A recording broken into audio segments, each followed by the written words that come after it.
Welcome back to the channel and welcome back to another quick pick prediction video. In this video, I'll be predicting the heavyweight bout between Jose Montanha versus Louie Sutherland. And how do I feel about this one right here? Is I'll go low confidence Louie Sutherland to beat Jose Montanha. And we just want to be straightforward. I never like when these guys don't test themselves too much before hopping in the UFC. I was like, oh, he fought so-and-so. Like I said, I can see, not taking those big tests and stuff like, I'm going to guarantee this, guarantee that. But when we come to UFC, you don't get these big tests, like about 70% chance you're going to get whooped in the UFC. So you come to the UFC, just go 0-3. At least test yourself and show that yourself ready for the UFC level. Instead of like, oh, hold on, I guess maybe they want to say, I was a UFC fighter. So if I do go get whooped 0-3, I can put that on my resume and they'll pay me $10,000 more, $20,000 more to say I'm a former UFC fighter or something. Who knows? I don't know the game. Or maybe sponsors and this and that. So I don't know.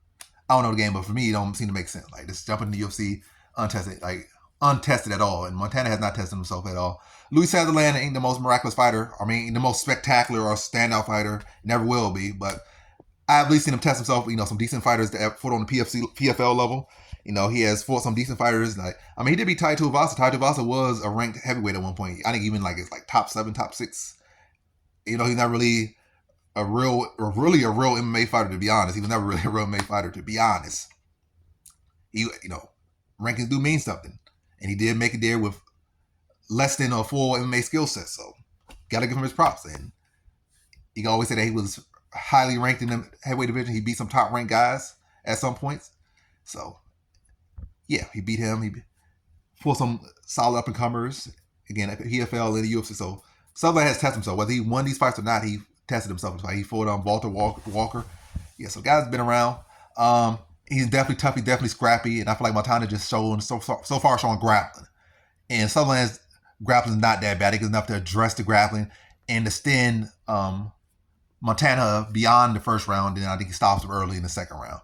So maybe, matter of fact, it could even be really late first round. Matter of fact, I'll say late first round. I'll say second round way too much. So late first round TKO for Louie Sutherland. I think first round, he'll be kind of trying to respect their grappling a little bit, landing shots, but not to commit too much. Maybe have to defend a couple takedowns or even get up from a takedown. But Montanha, I just feel like he's not going to be used to adversity. He's not going to be going around, probably have a weak gas tank, and just be kind of trying to go desperado for a takedown. Maybe throw a couple of sloppy overhands, try to go for some takedowns. If he don't get him in, or he does get him and unable to do anything, he's going to just be gassed real fast, like a lot of these grapplers. Then when he start to get picked apart, he's going to quit. I'll say get quit or get put out. By the way, a TKO first round for Louie Sutherland. I think he addresses the grappling, extends them, put the beats on them, and get him out of there in the first late. So in this one, I have Louie Sutherland via first round TKO.